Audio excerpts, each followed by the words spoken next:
chers collègues députés du Parlement de la CEDEAO, mesdames et messieurs, c'est avec un réel plaisir que par ma voix, la délégation du Mali soumet à l'Auguste Assemblée du Parlement de la CEDEAO son rapport pays. Je profite de l'occasion qui m'est offerte pour renouveler nos sincères remerciements et notre profonde gratitude à la communauté internationale pour son appui et son engagement au processus de rétablissement de la paix au Mali. Le présent rapport est élaboré en application de la lettre de convocation de la première session ordinaire de l'année. Je m'efforcerai d'être autant que se faire peut fidèle au canevas de présentation proposé avec la particularité malienne en raison de la crise que notre pays vit depuis 5 ans. Il complète les différents rapports présentés ici par le passé dans les grands axes. 1. Situation politique. Cadre de dialogue. Évolution du processus de paix au Mali. Le processus de paix au Mali connaît une avancée appréciable. Les principaux dirigeants politico-militaires des mouvements armés non terroristes du Mali ont initié une série de rencontres qui ont eu pour résultat plusieurs pactes intercommunautaires et une déclaration commune qui traduit un engagement à faire cesser les hostilités. Le processus de paix connaît par ailleurs des limites liées au fait que l'insécurité s'est déplacée vers le centre du pays et régions de Mopti et Ségou, avec l'émergence en janvier 2015 d'un mouvement armé local se revendiquant du djihad, le Front de libération du Massina, FLN. Depuis le 4 novembre 2016, le président de la République a chargé le médiateur de la République de conduire le comité d'organisation de la conférence d'entente nationale, comme le prévoit l'accord pour la paix et la réconciliation issu du processus d'Alger. Cette conférence d'entente nationale, initialement prévue pour le mois de décembre 2016, s'est finalement tenue du 27 mars au 2 avril 2017 à Bamako. 2. Élections. Le 20 novembre 2016, les élections se sont déroulées dans 92% des 703 communes du pays et sur l'ensemble des candidats qui se sont présentés, 31 étaient des femmes. Des individus armés, notamment des membres des groupes armés signataires, ont empêché la tenue des élections dans 59 communes des régions du Nord et du Centre, notamment dans la région de Kidal, où des candidatures avaient été enregistrées dans 2 communes. Les élections n'ont pas eu lieu dans 15 autres communes dans les régions de Gao, de Kidal, de Tombouctou, ni dans celles de Menaka et de Taoudéni, où d'aucun candidat ne s'était présenté. Des assaillants non identifiés ont même tué 5 soldats dans la région de Tombouctou, dans une embuscade tendue aux forces armées maliennes qui transportaient les urnes. Les partis de la majorité présidentielle, le Rassemblement pour le Mali, RPM, et l'ADEMA, Parti africain pour la solidarité et la justice, ADEMA PSG, ont remporté respectivement 187 et 141 maires. L'Union pour la République et la démocratie, URD, principal parti de l'opposition, quant à elle, en a rapporté 102 sur 107. Au niveau national, le taux de participation s'élève à 43%. Les femmes représentent environ 30% des conseillers municipaux élus. De 934 en 2009, l'effectif des femmes élues a passé de 2866 conseillères municipales en 2016, soit les triples. Aussitôt la proclamation définitive des résultats des élections communales, le gouvernement a indiqué qu'il commencerait par organiser des élections partielles dans les communes où les conditions opérationnelles et la sécurité le permettraient. Les autorités intérimaires sont installées dans ces collectivités en attendant l'installation de ces partiels. Ce processus est en cours. Fait politique majeur. Un projet de loi portant modification de la Constitution du 25 décembre 1992 est sur la table de l'Assemblée nationale. Après un quart de siècle de pratique démocratique du pouvoir, la Constitution malienne a révélé des lacunes et des insuffisances. Aucune initiative présidentielle jusque-là n'a abouti, faute de consensus. Pourtant, la fragilité des institutions montre l'évidence de la nécessité d'une révision.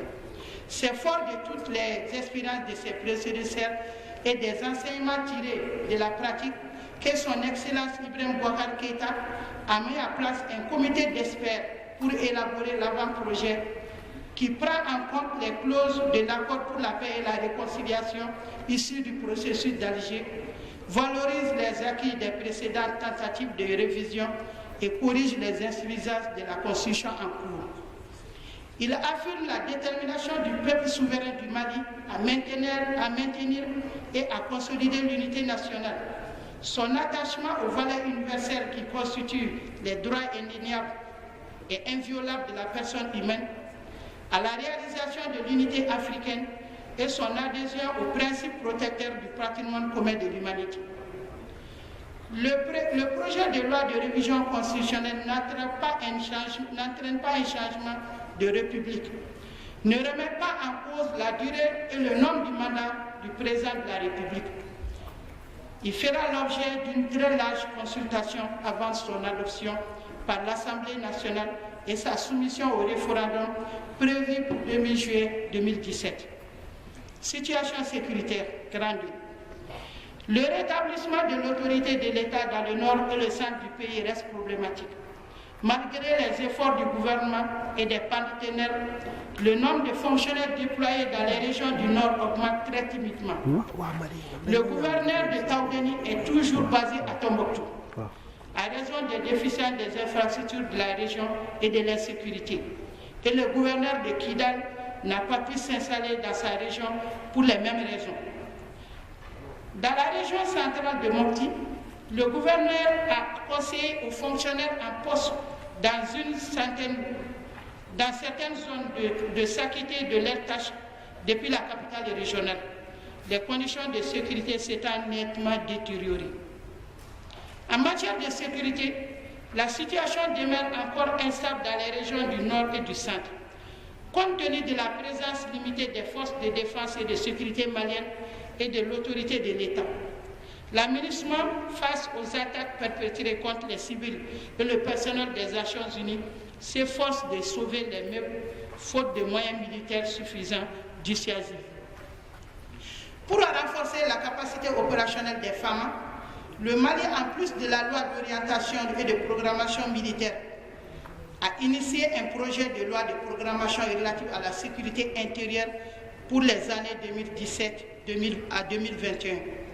L'organisation du secteur de la sécurité au Mali connaît des dysfonctionnements et des insuffisances, notamment le manque de personnel, la faible capacité opérationnelle des forces de sécurité et de protection civile, le manque d'équipements et d'infrastructures adaptées. La prolifération et la circulation illicite des armes légères est un phénomène complexe et multidimensionnel. Le Mali se réjouit de l'entrée en vigueur de la Convention de la CEDEAO sur les armes légères et le petit calibre. Il est le second État membre à le ratifier.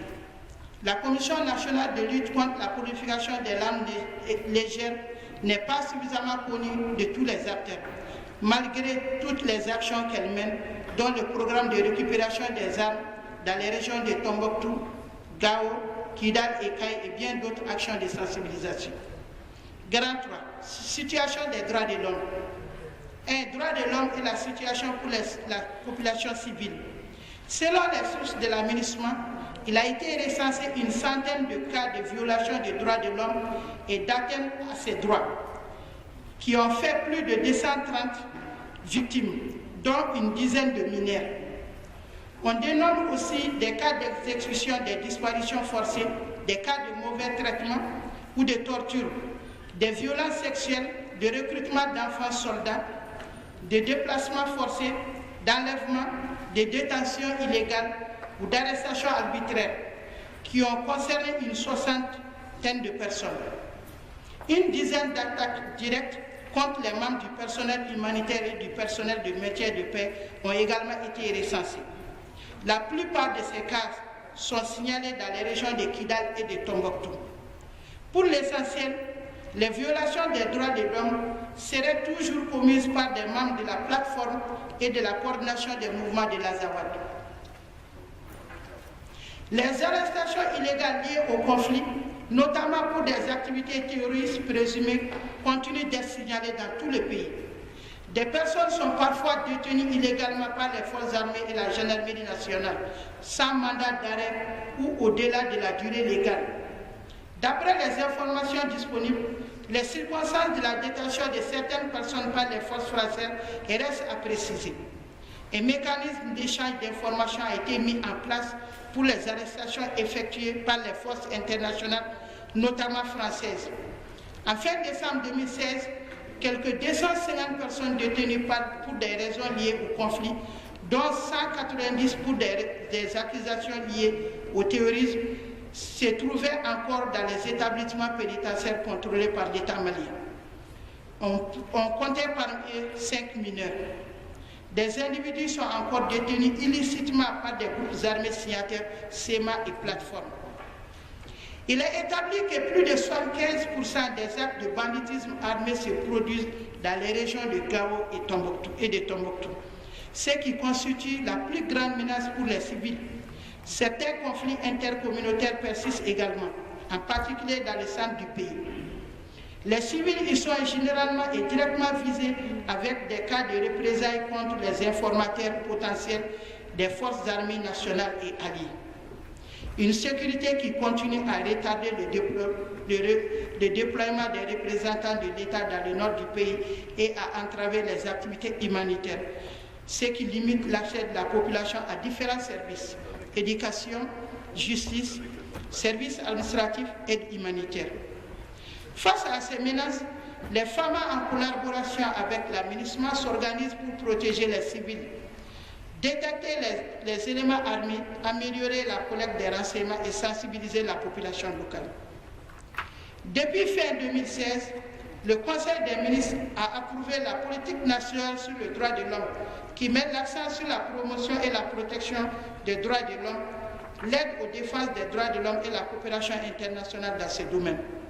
Le Mali vient de créer un ministère plein, spécifiquement des droits de l'homme et de la réforme de l'État pour mettre en œuvre la politique, la promotion et la protection des droits de l'homme. Le 30 novembre 2016, le procès du capitaine Amadou Aya Sanogo et 17 autres personnes accusées de crimes pendant le coup d'État de 2012 a débuté.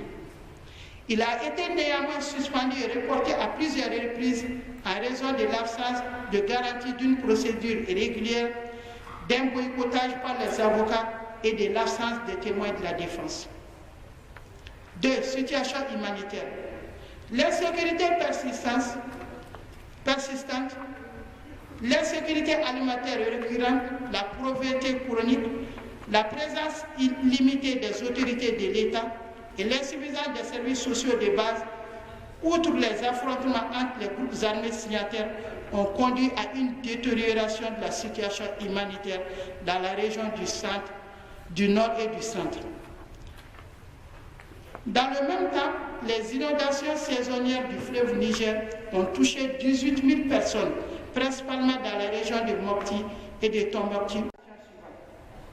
L'institution en 2003 du vérificateur général, qui est une autorité indépendante de toute structure et ayant pour mission d'évaluer les politiques à travers un contrôle de performance et de qualité des services et organismes publics et en particulier des programmes et projets de développement, de contrôler la régularité et la sincérité des opérations de recettes et des dépenses effectuées par les institutions de la République, les administrations d'État, les collectivités territoriales, les établissements publics ou tout autre organisme bénéficiant du concours de l'État, et de procéder aux autorités publiques les mesures et actions propres à assurer une meilleure adéquation du coût et du rendement des services publics, à rendre plus pertinent l'emploi des ressources publiques et d'une façon générale à garantir le fonctionnement régulier des organismes et structures publiques.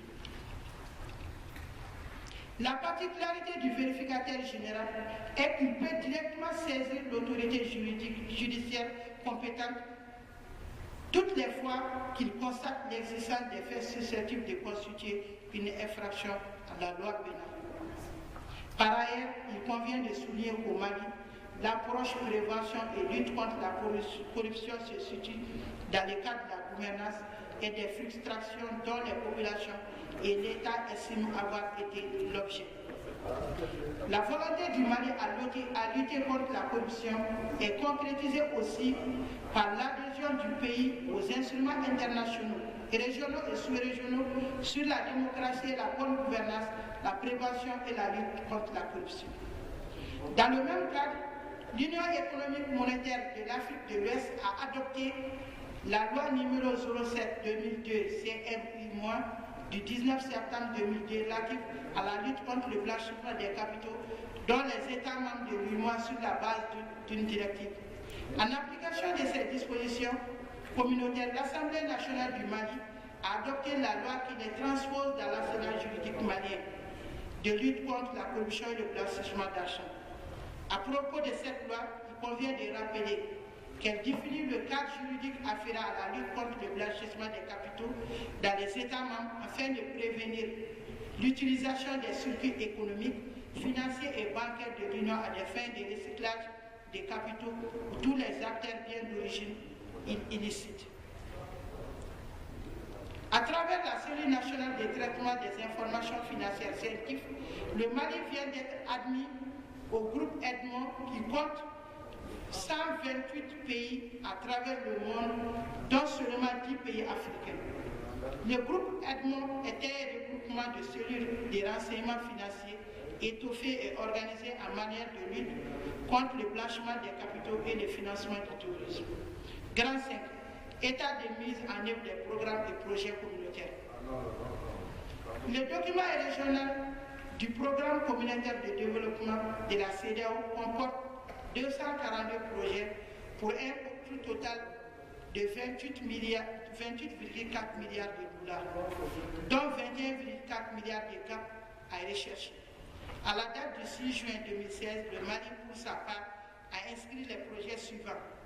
Projet d'aménagement 2x2 voies de la route Sikasso-Zéwa, 95 km, coût total du projet estimé à 90 milliards, dont 409,9 millions sont déjà acquis auprès de la BOAD.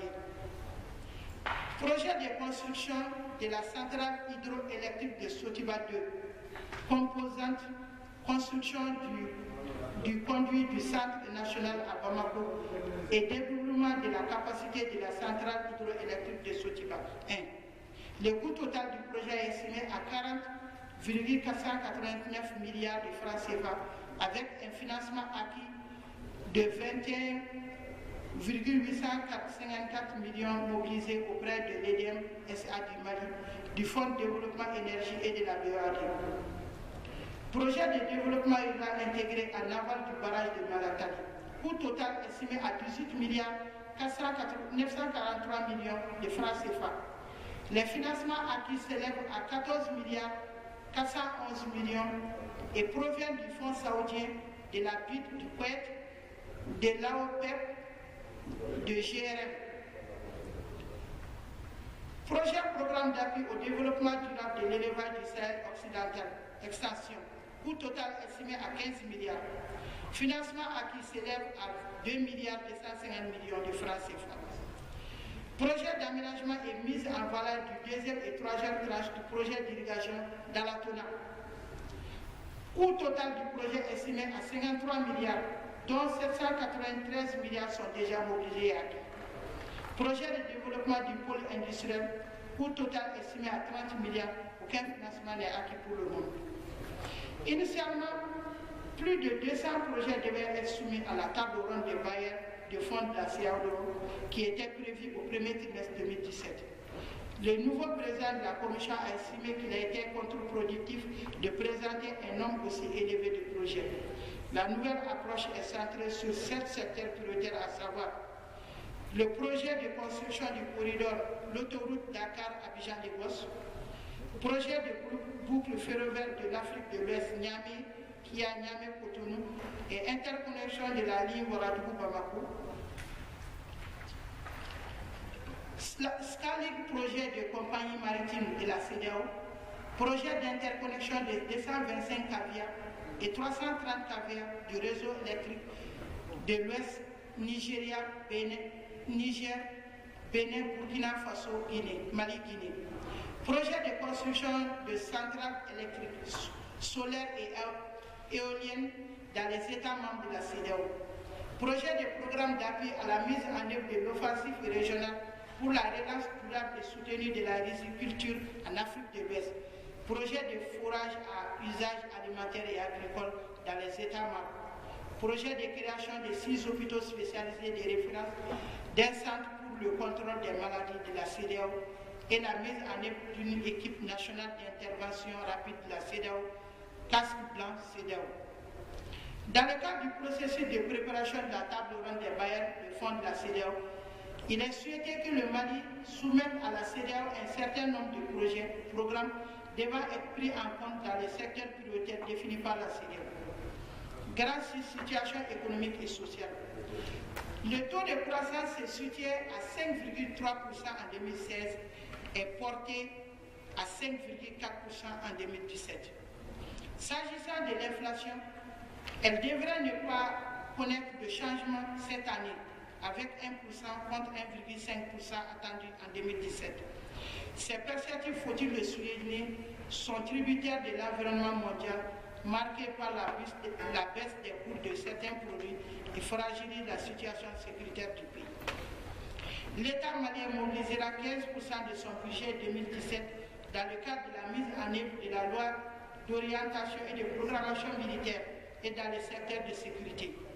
À ceci s'ajoutent d'autres domaines prioritaires en termes de dépenses, notamment la mise en œuvre de l'accord de paix pour la paix et la réconciliation issue du processus d'Alger, les secteurs de l'éducation, de la santé, de la protection civile et de l'amélioration des conditions de vie de la population. Pour ce faire, il est prévu d'y injecter environ 25% du budget d'État. Un autre volet prioritaire constitue le secteur du développement rural, auquel sera alloué 15,1% du budget pour le secteur agricole. Le but étant de continuer sur la lancée de la modernisation de l'agriculture nationale en vue d'accroître la production et la productivité afin d'assurer la sécurité alimentaire. Le plan de campagne agricole 2017-2018 se chiffre à 9 401 530 tonnes de production céréalière qui enregistre une hausse de 6% et 725 000 tonnes de coton qui fait ressortir une hausse de 12% sur la campagne 2016-2017. Par ailleurs, il faut noter la mise en disposition de 33 927 hectares de superficie aménagée. Près de 60 milliards sont envisagés pour subventionner la campagne 2017-2018 de lutte contre la pauvreté. Depuis plus d'une décennie, les gouvernements successifs du Mali ont placé la lutte contre la pauvreté au cœur de toute politique de développement du pays. Cette volonté s'est manifestée à travers la mise en œuvre des différentes générations du cadre stratégique de lutte contre la pauvreté. L'indice taux de la pauvreté, c'est-à-dire la proportion de la population malienne qui n'arrive pas à dépasser 177 000 et l'équivalent de 300 $ nécessaires pour satisfaire ses besoins de base est estimé à 42,2%. La population est largement répandue en milieu rural. Plus de la moitié de la population rurale est pauvre, 53,1%. Les ménages dirigés par les hommes continuent plus de pauvres que ceux dirigés par les femmes, 48,3% contre 28,5%. L'effort d'investissement nécessaire pour éradiquer la pauvreté, mesuré par sa profondeur, c'est-à-dire les déficits collectifs moyens des dépenses des pauvres par rapport à la ligne de pauvreté pour l'ensemble de la population, est estimé à 434 milliards de francs CFA. Lutte contre le chômage des jeunes. L'Agence pour la promotion de l'emploi, APEJ, est une des agences phares du pays parce que véritable laboratoire de la politique nationale de l'emploi. Elle est entièrement dédiée à l'emploi des jeunes, notamment pour l'atteinte des objectifs des 200 000 emplois fixés par le président de la République. Elle doit œuvrer pour la réalisation de cet objectif au bénéfice de la jeunesse, singulièrement les jeunes ruraux ou faiblement scolarisés qui sont les plus nombreux, en référence à la vocation agro-silvopastorale de l'économie malienne. Grâce à cet état de mise en œuvre des critères de convergence macroéconomique. En fin 2016, l'état de convergence du Mali pour les critères ayant une signification au cours d'un trimestre se présente comme suit. Vous avez le tableau. Pour les critères de premier rang, nous avons respecté 2, il y a un qui n'est pas respecté. Pour les critères de second rang, le Mali a respecté 1 et n'a pas respecté 1. Grâce 8. Environnement et changement climatique.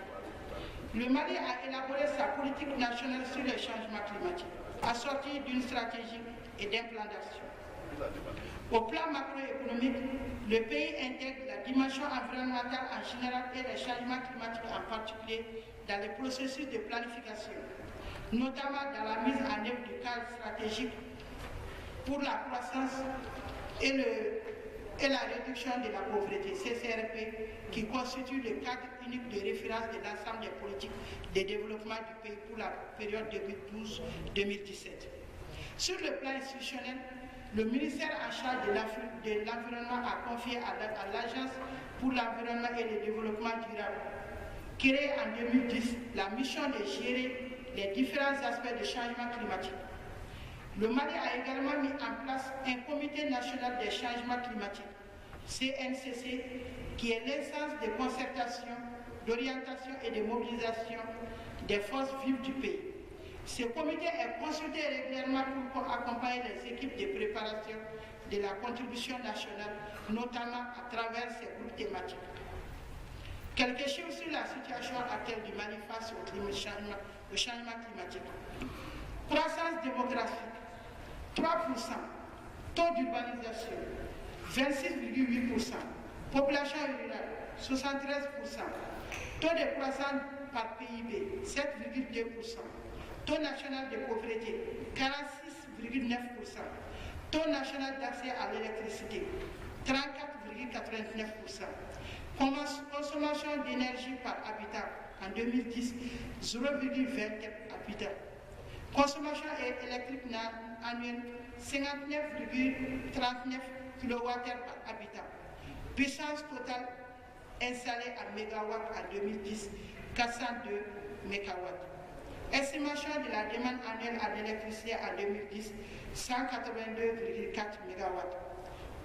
Part du Mali à l'émission mondiale des gaz à effet de serre, 0,06%. Selon les spécialistes, même si ces émissions sont amenées à augmenter au fur et à mesure que le pays se développe, le Mali reste encore un puits de gaz à effet de serre, c'est-à-dire qu'il stocke plus de carbone qu'il en émet et le restera jusqu'en 2030 sur les bases actuelles. Le Mali vient de lancer la deuxième phase du Fonds climat, pilotée par l'Agence de l'environnement et du développement durable, AEDD. Cette phase va permettre de consolider le Fonds climat Mali pour faire face aux défis et enjeux liés au changement climatique. Elle finance 4 projets prioritaires majeurs dans les domaines suivants. L'intensification de l'agriculture à travers la restauration des terres dégradées et l'aménagement des pâturages et parcours pastoraux. L'intensification de l'agriculture et la pisciculture par la vulgarisation de nouvelles techniques innovantes de pisciculture associées à la riziculture. La filière bois et énergie mettant un accent particulier sur la question de l'efficacité énergétique. Le développement d'une filière durable de bioénergie. La mise en œuvre en défense des forêts villageoises et la régénération assistée. La maîtrise de l'eau à travers la promotion de points d'eau modernes pour l'accès à l'eau potable et de plans d'eau de surface pour le cheptel de la production piscicole. 9. Paiement des produits du prélèvement communautaire. La situation des liquidations, des recouvrements et réversions du prélèvement communautaire CEDEAO au titre de 2016 est un accès au présent rapport. 10. Activités de sensibilisation. Bien que n'ayant pas perçu de ressources pour ce faire, la délégation a lâché avec certains départements ministériels et des structures spécifiques a organisé une série d'activités de sensibilisation sur la CEDEAO sous forme d'émissions radiophoniques, de débats thématiques, de plaidoyers pendant les ateliers. Conclusion. Le Mali a organisé la conférence d'entente nationale pour permettre aux Maliens entre eux d'avoir des échanges approfondis sur les causes de la crise qui traverse le pays depuis des décennies, de proposer une base consensuelle, une charte pour la paix, l'unité et la réconciliation. Ce processus de paix et de réconciliation est l'œuvre conjuguée des Maliens et de la communauté internationale.